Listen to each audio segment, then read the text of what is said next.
Hello, people. Welcome to Prep Elevate.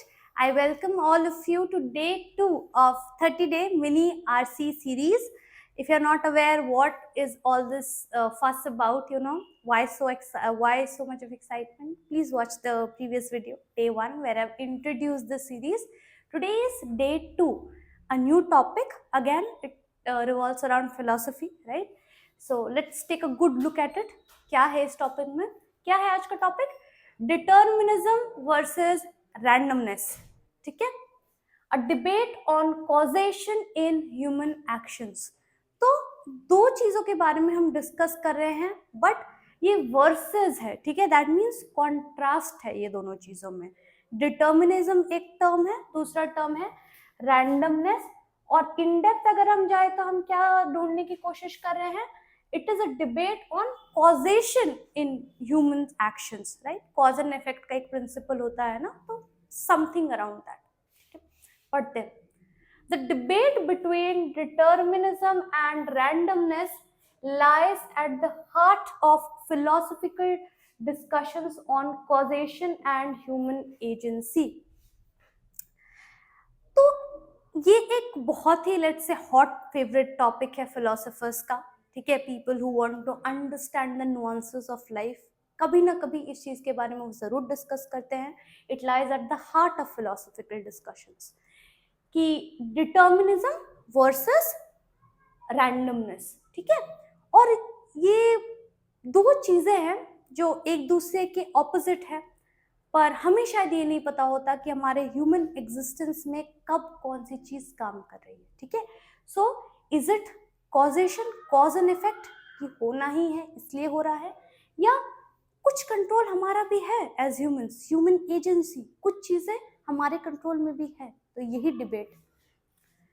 Determinism asserts that every event including human actions is the inevitable outcome of preceding causes governed by unyielding natural laws. तो अभी हम determinism का definition समझ रहे हैं. Simple words में determinism क्या बोलता है? Everything is pre defined, pre determined and determined by forces or natural laws which are beyond human control. तो जो हमारे साथ हो रहा है, जो हम कर रहे हैं, बेसिकली सारी चीजें ऑलरेडी डिटरमाइंड हैं. If any of you, you follow the mythological series, there is a very beautiful word. सब कुछ निर्धारित है, पूर्व निर्धारित है. Everything is already predetermined. That is one aspect of thinking, one school of thought, that everything including human actions जो हम कर रहे हैं, the actions that we do as humans, is the inevitable. Inevitable is something that is bound to happen no matter what. You can't stop it from happening. So ये जो भी हो रहा है ना, इस पे हमारा बहुत ज़्यादा इस ह्यूमन एजेंसी नहीं है, ह्यूमन कंट्रोल नहीं है. We are all governed by higher forces, or let's say natural laws, and we act according to that. ठीक है, everything is predetermined, सब पूर्व निर्धारित है. ठीक है, from this perspective free will is relegated to an illusion. तो अगर यही सच है, that means free will तो है ही नहीं. अगर सब कुछ ही प्री डिसाइडेड है, तो फिर मेरे कुछ करने या नहीं करने का कोई मतलब ही नहीं रहता था. It is relegated, it is reduced to an illusion. जो हमें बोलते हैं ना कि you have free will. In fact अगर आपने डे 1 का series if you not taken a look at that RC, please देखो आप, उसमें हमने फ्री विल के बारे में बहुत डिस्कस किया, उसमें एग्जिस्टेंशियलिज्म के बारे में डिस्कस किया था. अभी हम डिटर्मिनिज्म के बारे में डिस्कस करें. These are all beautiful philosophical principles and they have appeared in CAT RC passages in some way, shape और फॉर्म. तो थोड़ा अगर प्रायर अंडरस्टैंडिंग होगा ना, पैसेज को पिकअप करने में आपको ईजी होता है, rather than feeling absolutely new and lost. ठीक है, तो take this opportunity to understand a few things, और बाद में फुल फ्लेजेड आरसीज तो हम करेंगे ही कवर. ठीक है, तो अगर हम डिटर्मिनिज्म के कॉन्सेप्ट से समझे तो फ्री विल तो है ही नहीं. अगर सब पूर्व निर्धारित है, ठीक है, सब डिटरमाइंड है, तो फ्री विल कहाँ ही है, फिर कहाँ ही एग्जिस्ट करता है वो. So free will is relegated to an illusion. मतलब वो तो सपना हो गया, इल्यूजन हो गया, something that does not exist but it seems to exist. हमें बताया जाता है कि everything is in your control, you are the maker of your destiny and so on and so forth, but determinism अगर है तो फिर free will कहाँ है? It's an illusion then, ठीक है? As each choice we make is merely a predictable result of biological, psychological and environmental influences. अब सब कुछ कोई अगर नेचुरल इन्फ्लुएंसेस कंट्रोल कर रही है, एक्सटर्नल फोर्सेस कंट्रोल कर रही है, तो फ्री विल फिर एग्जिस्ट ही क्या करता है? तो हमने जो भी डिसाइड किया उसमें हमारी कोई बहुत ज्यादा एजेंसी नहीं है. It is either a result of biological, psychological और environmental influences, external influences basically. Conversely जैसे ही वर्ड इंट्रोड्यूस हुआ मतलब टोनैलिटी में चेंज आने वाला है, ठीक है? अभी हम फ्लिप साइड डिस्कस करने वाले हैं, ठीक है? रैंडमनेस जो दूसरा कॉन्सेप्ट था, रैंडमनेस क्या बोलता है? Contends that events may occur without any discernible cause. Something that can not be discerned is something that cannot be explained or understood. ठीक है? You cannot explain it, you cannot understand it, sorry. ठीक है? तो randomness क्या बोलता है कि as such कुछ प्रीडिसाइडेड नहीं होता, बहुत सारी चीजें बिना किसी रीजन से ही होती है. जरूरी नहीं उसका कोई ऐसा बायोलॉजिकल, साइकोलॉजिकल, एनवायरमेंटल, नेचुरल कोई इन्फ्लुएंस हो, हायर पावर उसको इन्फ्लुएंस कर रही है. रैंडमनेस मतलब चीजें रैंडम ऑर्डर में होती है. There is no such structure to it, there is no such determined law or system. So कोई उसका explainable cause नहीं होता है. We cannot explain. Introducing an element of unpredictability into the fabric of existence. मतलब predetermined नहीं है सब कुछ. चीजें, बहुत सारी चीजें ऐसी भी होती है जिसका आप कोई रीजन एक्सप्लेन नहीं कर सकते. अगर प्रीडिटरमाइंड रहता तो उसका कोई रीजन हम एक्सप्लेन कर सकते ना. इनमें से कोई कॉजेज होते, कोई इन्फ्लुएंस होते, बट बहुत सारी चीजें लाइफ में ऐसी हो जाती है जिनका कोई अंडरस्टैंडिंग नहीं है. ठीक है? You can not really fathom और एक्सप्लेन और डिसर्न और ट्राई एंड अंडरस्टैंड कि किस वजह से हुई. ठीक है? कॉज एंड इफेक्ट में उसको एक्सप्लेन नहीं कर सकते. And hence there is unpredictability. सब कुछ प्रिडिक्ट नहीं किया जा सकता. There is an element of unpredictability in this human existence, in this fabric of existence. ठीक है? While randomness might appear to offer a defense of free will, मतलब अगर रैंडम है चीजें, मतलब कुछ चीजें हैं जो डिटरमाइंड नहीं है, तो फ्री विल के सपोर्ट में है. मतलब कुछ चीजें तो है जो शायद हम खुद से डिसाइड कर सकें. It simultaneously challenges the coherence of accountability. How can one claim agency over actions that arise from chance? Beautiful statement. ऐसा लगता है कि जब रैंडमनेस के कॉन्सेप्ट पे हम डील करते हैं ना, it seems that it's a strong proponent of free will. It tells us not everything is predetermined, there are things beyond explanation. But अगर फ्री विल है हमारे पास, ठीक है, उसको तो वो एक्सेप्ट करता है to some extent, but it challenges the coherence. Coherence is harmonious coexistence of accountability. पहला डे 1 का अगर आपने देखा होगा, सो दैट टोल्ड अस कि फ्री विल है बट अकाउंटेबिलिटी लेनी पड़ेगी, जो एग्जिस्टेंशियलिज्म का प्रिंसिपल था. अब जब हम रैंडमनेस पे डील कर रहे हैं, रैंडमनेस टेल्स अस कि नहीं, डिटर्मिनिज्म इतना स्ट्रांग नहीं है. It's not that everything is predetermined. Free will है but it does not coexist with accountability. Why क्यों ऐसा? How can one claim agency over actions that arise from chance?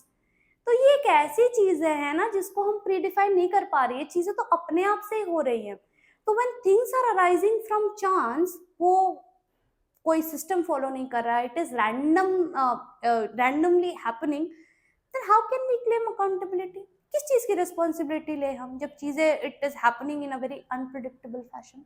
तो वो कुछ हद तक तो it appears to offer a defence of free will कि अच्छा फ्री विल के सपोर्ट में लग रही है ये चीज, बट देन फ्री विल के साथ जो एक अकाउंटेबिलिटी आती है ना, उसको ये फिर कोहेरेंटली एक्सप्लेन नहीं कर पाता है.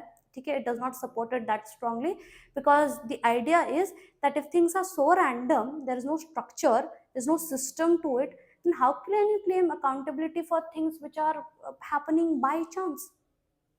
क्या अकाउंटेबिलिटी है उसकी? वो तो खुद ही अनप्रिडिक्टेबल हो गई. ठीक है? The interplay between these contrasting perspectives. क्या contrasting perspectives? Determinism, things are predetermined. Randomness, not everything is predetermined. There are things which are unpredictable and which cannot be explained. ये दो contrasting principles है.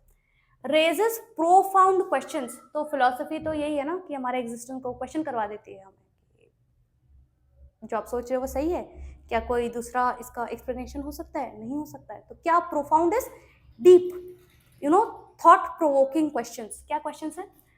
Are humans autonomous architects of their lives?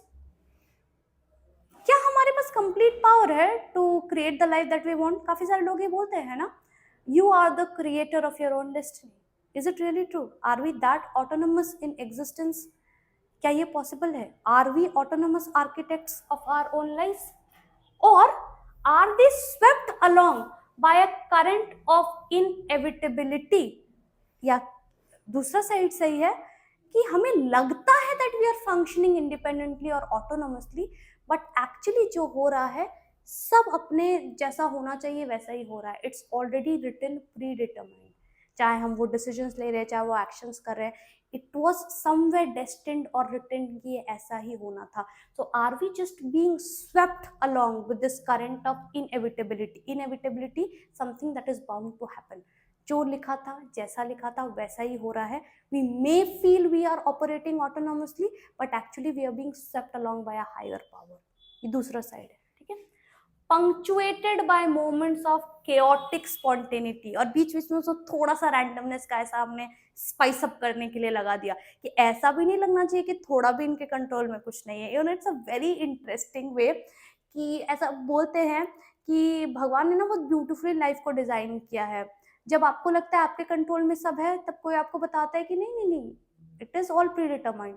फिर जब आप छोड़ देते हो authority, surrender कर देते हो कि नहीं, जब मेरे कंट्रोल में नहीं है तो मैं क्या कंट्रोल करूं, I leave it to the higher forces, then you are forced to take accountability. And the moment you start taking accountability and you start like acting accountable, फिर एक moments of chaos आ जाता है, वो unpredictability आ जाती है। तो जब जब आप चीजों को जिस हिसाब से देखना चाहते हो उसका कोई रिवर्स एस्पेक्ट आपके सामने रख दिया जाता है। यही पूरी दुनिया है, यही फिलॉसफी है, ठीक है। कि are we really autonomous? If not, then are we just being guided by a power, by a higher power, while we consider ourselves to be independent and autonomous? And बीच बीच में थोड़ा रैंडमनेस का spice डाल दिया जाता है, chaotic spontaneity, that randomness, कि ऐसा भी नहीं लगना चाहिए कि सब प्रीडिटरमाइंड है, पर ऐसा भी नहीं लगना चाहिए कि पूरा ही ऑटोनोमस है। तो balance, interplay, the beautiful coming together of these forces creates those thought provoking philosophical questions, ठीक है। फिलोसफर्स रिमेन डिवाइडेड, ऑब्वियसली, कुछ डिटर्मिनिज्म के फेवर में, कुछ रैंडमनेस के फेवर में, कुछ अकाउंटेबिलिटी, फ्री विल, एग्जिस्टेंशियलिज्म के प्रॉब्ली फेवर में। So they remain divided, recognizing that the truth may reside in an intricate balance between order and indeterminacy। मतलब कुछ हद तक अनप्रिडिक्टेबिलिटी रहेगी ही, आप जितना भी स्ट्रक्चर कर लो, बट वो कुछ डिग्री क्योंकि अनप्रिडिक्टेबल है उसके वजह से आप कुछ भी स्ट्रक्चर ना करो, ये भी सही नहीं है। So there is an intricate, a very delicate balance between all these concepts, ठीक है। बहुत ही ब्यूटीफुल, इंटरेस्टिंग ये पैराग्राफ था।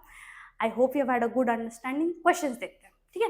फिलहाल के ना क्वेश्चंस पे इतना ज्यादा मैं स्ट्रेस नहीं दूंगी, अंडरस्टैंडिंग पे ज्यादा स्ट्रेस दूंगी, ठीक है। अभी देखो, what is the primary concern of the passage? किस बारे में डिस्कस कर रहे थे? वही ना, एक कॉन्ट्रास्ट हम डिस्कस कर रहे थे ना, डिटर्मिनिज्म वर्सेस रैंडमनेस। देखते हैं। तो highlight the practical implication of randomness in human actions. उतना ज्यादा तो इस पे हमने बात करी नहीं है अभी, मे बी अगर पूरा पैसेज होता तो ये आता। To explore the contrast between deterministic causation and randomness in human agency। बिल्कुल पूरा मैंने ये पूरा जो पैराग्राफ था ना, ये इसी के बारे में था, कॉन्ट्रास्ट, कि कितना डिटर्मिन्ड है, प्रिडिटरमाइंड है, और कितना रैंडमनेस है, और हमारे पास एक्चुअली कितनी अथॉरिटी या एजेंसी है। तो question the validity of free will, नहीं, दे आर नॉट क्वेश्चनिंग। इस पैसेज में तो अभी तक तो ये नहीं क्वेश्चन हुआ था, फ्री विल के बारे में कोई वैलिडिटी को क्वेश्चन नहीं किया गया था। To argue that randomness undermines the concept of accountability, no, ये भी नहीं था। The best way to put forth this idea is the contrast, to explore। अब ना वर्ड्स पे ध्यान देना आप ऑप्शंस में, ठीक है। आगे जाके जब हम फुल फ्लेजेड पैसेजेस डिस्कस करेंगे तभी मैं इसको बताऊंगी। जो आप कभी कभी बोलते हो ना हमारे आंसर्स गलत हो जाते हैं, तो वर्ड्स का बहुत वैल्यू है. जैसे we were just simply exploring, ठीक है, we were not questioning the validity, we were not arguing और trying to undermine one for another. तो कौन सा वर्ड यूज हो रहा है, टोनैलिटी क्या बहुत इंपॉर्टेंट है. अगर पैसेज में स्ट्रॉन्ग स्टांस दिख रहा है तो you are usually arguing for और अगेंस्ट. बट अगर आप दोनों के बारे में बैलेंस्ड ओपिनियंस दे रहे हो, आप जिस दोनों को you just trying to scratch the surface level understanding, तो आप एक्सप्लोर कर रहे हो. कॉन्ट्रास्ट है या सपोर्टिंग और गोइंग अगेंस्ट या क्वेश्चनिंग द वैलिडिटी अगेन बहुत स्ट्रांग होता है. आपका स्ट्रांग ओपिनियंस होना चाहिए to question the validity of something.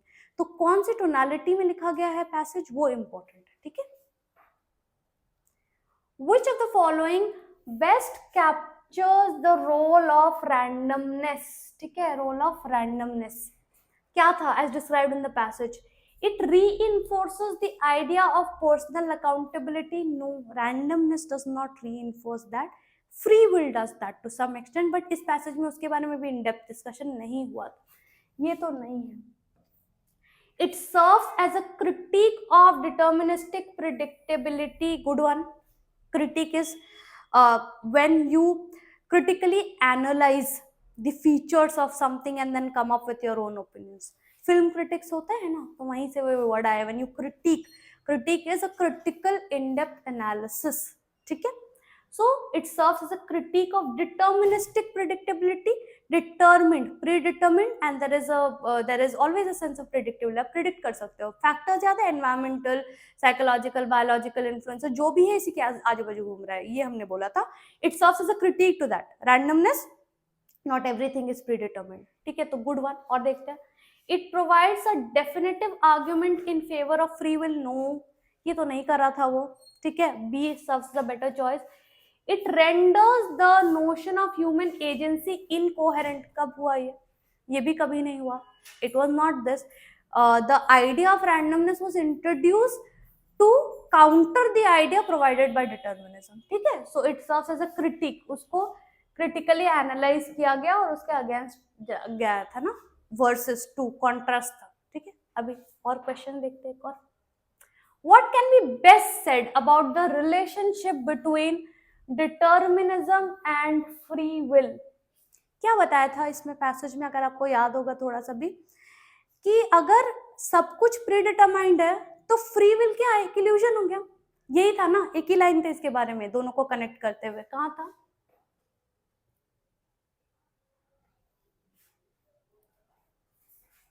Okay, ये देखो. From this perspective free will is relegated to an illusion. ये वाला कि अगर डिटर्मिनिज्म ही सही है और उसी के अकॉर्डिंग हमारा वर्ल्ड गवर्न हो रहा है, तो फ्री विल तो फिर एक इल्यूजन है, सब तो प्री डिटरमाइंड हो गया. तो what is the relationship? If determinism exist then free will is just an illusion. यही था, एक ही लाइन थी इसमें. तो basically these questions are known as specific detailed questions. When you go back to the passage and verify कि अच्छा exactly क्या लिखा था. ऑप्शंस देखो. Determinism entirely negates the possibility of free will. No, नहीं था, ये नहीं था. ठीक है, टेक्सचुअली अंडरस्टैंड करो.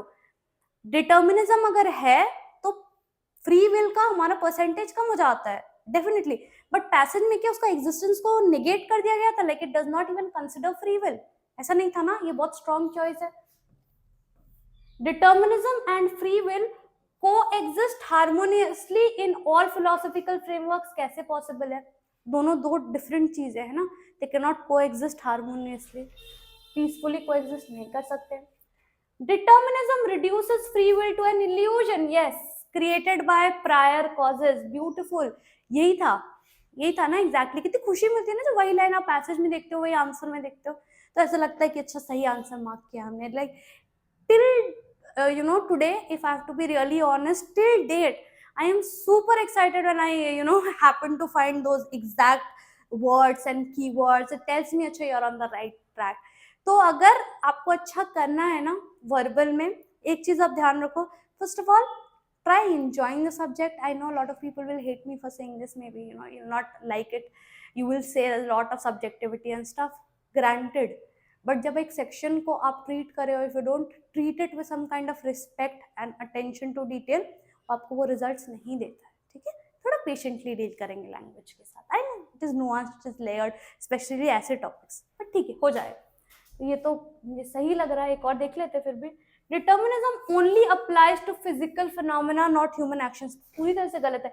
ऐसे भी ऑप्शन आपको देखने मिलेंगे हाँ एग्जाम्स में, इनका पैसे से कोई लेना देना नहीं होता, बट जस्ट 4 ऑप्शन देने तो एक क्रिएट कर दिया हमने, ठीक है। तो it's easier to eliminate for people I would say, but ये तो एक स्पेसिफिक डिटेल्ड क्वेश्चन था। So this was day 2 of our 30-day mini RC series, and I would love to hear your inputs on this thing, ठीक है। मुझे लगा कि ये फॉर्मेट ज़्यादा इफेक्टिव होगा एटलीस्ट इनिशियल स्टार्टिंग डेज के लिए, so I've come up with this format, but I'm always welcome to take your suggestions, ठीक है। I hope you have had a good understanding, and I'll see you in the next one. Keep practicing, keep reading from diverse resources, ठीक है, and keep getting comfortable with language. So I hope you have had a good understanding now. Thank you so much for being so patient and understanding not so interesting topics with me, okay? So I'll see you in the next one. Thank you so much.